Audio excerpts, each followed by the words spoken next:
நீ எந்தன் பாதி, இதுதானே நீதி. உனை விட்டு போக முடியாதம்மா. மறைந்தாலும் நான் மறு ஜென்மமே என்றும் தேடி வரும் சொந்தம் இது கண்மணி. அதை தள்ளிவிட நியாயம் என்ன கண்மணி. இது நீ இருக்கும்,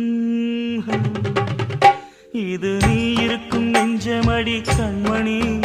இன்று யாரடிச்சு விம்முதடி கண்மணி. ஒரு வீடு கட்டி வச்சிருந்தேன் கண்மணி, அது வெட்ட வெளியாச்சுதடி கண்மணி.